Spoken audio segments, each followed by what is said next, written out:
উদাহরণগুলো হয়তো আপাতত খারাপ মনে হলে একটু বোঝার চেষ্টা করবেন। চা খাইতে খুব চাপ, তার মানে চা খাবে, নেশা উঠে গেছে, চুলা আছে, চাপাতি আছে, চিনি আছে, সব আছে, কিন্তু পানি নেই। ওই প্রস্রাব কইরা ওইখানে চা বানিয়ে খেয়েছে, চাটা খাওয়া যাবে? মানব রচিত আইনে সাক্ষ্যদান কইরা মানুষের প্রসাবের চাইতো অবৈধ জিনিস খায়া আমরা এটাকে সঠিক মনে করতেছি, আর যেটা থাকলেও সমাজে তেমন কোনো ক্ষতি হবে না, এটাকে বিদওয়াত বিদওয়াত বলে আমরা দূরে সরে দিচ্ছি। ঠিক কিনা? জোরে বলেন ঠিক কিনা?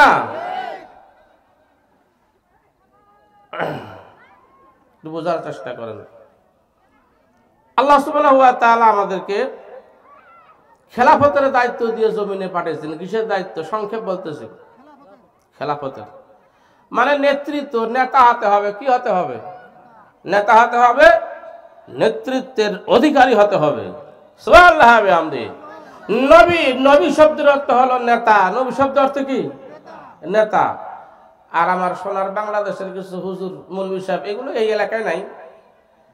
এরা বলে যে আমরা নামাজ পড়বো, রোজা রাখবো, হজ করব, মসজিদে ইমামতি করব, বড় বড় পাঞ্জাবি পরবো, টুপি পরবো, মিলাদ পরবো, দোয়া করে হাদিয়া নিব, ইসলামী কোনো রাজনীতি নেই, এগুলো আমরা করি না। এরকম মৌলভী আছে না নাই? এই কথা বলতে হবে, এরকম মৌলভী আছে না নাই? আব্দুল্লাহ ইবনে উবাই এর চাইতে বেশি নামাজি আমরা হতে পারবো? আব্দুল্লাহ ইবনে উবাই এর চাইতে? আব্দুল্লাহ ইবনে উবাই আগে মসজিদে যাইতো, আগে ঝাড়ু দিত, আগে আযান দিত। আব্দুল্লাহ ইবনে উবাই প্রতি বছরে বছরে হজ করতো, আমরা করতো, আর হাজী সাহেবদের পানি পান করাইতো। এরকম ভালো কাজ কি আমরা সবাই করতে পারবো? তারপর আব্দুল্লাহ ইবনে উবাই মুনাফিক। আব্দুল্লাহ ইবনে উবাই কি? মুনাফিক। হায় রে হায়, আজকে কোরআন না বুঝার কারণে আমাদের অবস্থা কি হলো।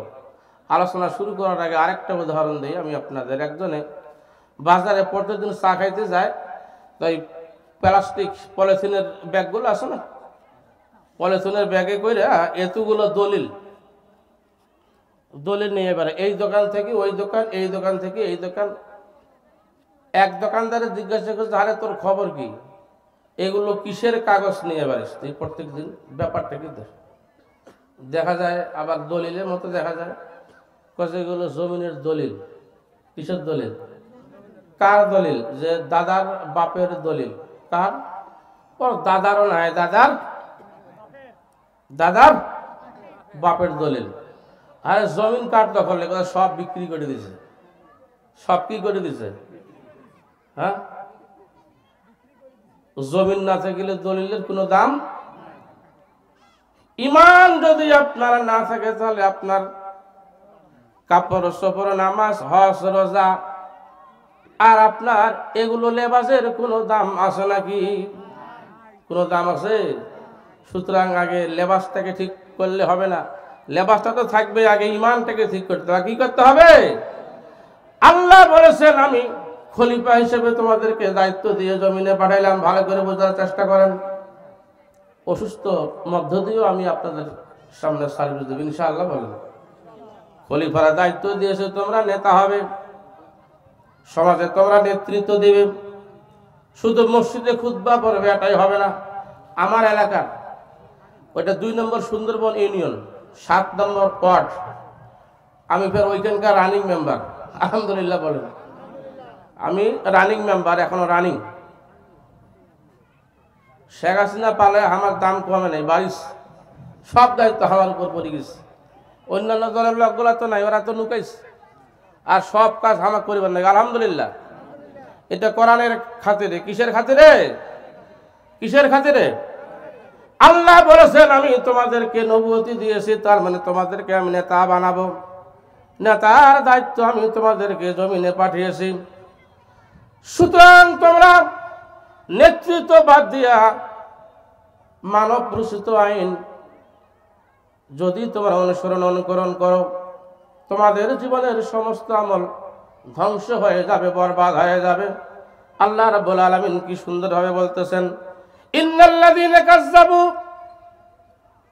অবশ্যই অবশ্যই যারা কাজ্জাবু মিথ্যারোপ করেছে যারা, বিআয়াতিনা আমার আয়াতগুলোর ব্যাপারে। অর্থ ভালো করে বুঝলেন, অবশ্যই অবশ্যই যারা আমার সংবিধানকে বাদ দিয়া মানব প্রসূত আইনকে বেশি যোগ্য মনে করিয়া যারা সাপোর্ট দিয়েছে, কি দিয়েছে ভালো করে বোঝার চেষ্টা করেন। আজকে কোরআন না বোঝার কারণে আমাদের অবস্থা কি হয়ে গেল, মিলাদ করলে বেলে হবে, কোরআনে আন্দোলন করা যাবে না, সমস্যা ভেজাল বিপদ হবে। ওয়াকাজ্জাবু বিআয়াতিনা যারা মিথ্যারোপ করেছে আমার আয়াতগুলোর ব্যাপারে, অর্থাৎ আমি আল্লাহ রাব্বুল আলামিনের সংবিধান বাদ দিয়ে যারা মানব রচিত সংবিধানকে, মানব রচিত কনস্টিটিউশনকে যারা বেশি প্রাধান্য দিয়েছে, অস্তাকবারু আনহা, আর তারা এইভাবে ধমক মারে আমরা অমুক দল করি, আসে না এরকম, অমুক দল করি, কি ধমক কথা বললে কয়েছে পুলিশ ধরে দিব।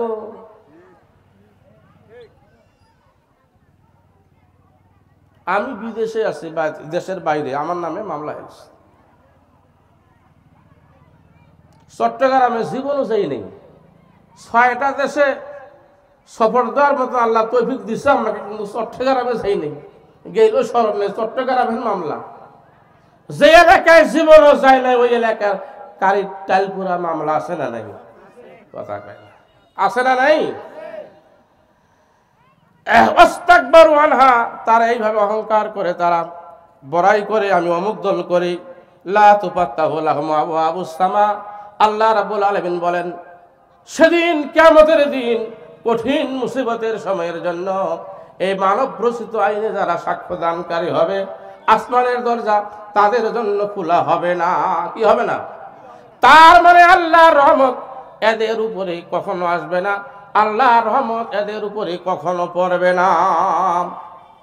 লা ইয়াদখুলুনাল জান্নাহ, আল্লাহর জান্নাতে এরা ততক্ষণ পর্যন্ত প্রবেশ করতে পারবে না, আর কখনো প্রবেশ করতে পারবে না হাত্তা ইয়ালিজাল জামালু ফি সাম্মিল খিয়াত, সুয়ের ঘোড়ার ভিতর দিয়া একটা উট যাওয়া যেমন অসম্ভব, যাবে সুয়ের ঘোড়ার ভিতর দিয়ে একটা উট, আল্লাহ বলতেছেন মিসাল দিয়ে, এক্সাম্পল দিয়ে, সুয়ের ঘোড়ার ভিতর দিয়া একটা উট যাওয়া যেমন অসম্ভব হয়ে যায়, এই আহম্মকদের আল্লাহ জান্নাত যাওয়া তার চাইতেও অসম্ভব হয়ে যাবে। ভাইরা আমার ভালো করে বুঝে নেন। আর এই অবস্থা আজকে কোরআন না বুঝার কারণে কি হয়ে গেল আমাদের। মজার ঘটনা শুনে নেন, কিয়ামতের দিন প্রত্যেকটি মানুষ আলাদা আলাদা কাতারে দাঁড়াবে, মানে একটা একটা করে লোক না, যারা জেনাকারী হবে জেনাকারীর আলাদা একটা কাতার হবে, যারা শরাব পানকারী হবে এদের আলাদা একটা কাতার হবে, পিতামাতার অবাধ্য সন্তান যারা হবে এদের আলাদা একটা কাতার হবে, চোর যারা হবে এদের আলাদা একটা কাতার হবে, গরু চোর, ছাগল চোর, ভট চোর, আছে না নাই? মজবুত কইরা একদম পায়খানা প্রস্রাব কইরা অজু করে নিছে, ফজরের নামাজ পড়ে যায় পহেলা ভট্টা দিব,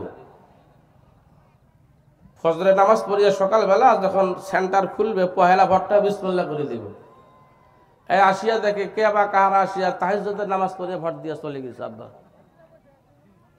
এরকম হয়েছে না আমাকে বাংলাদেশে?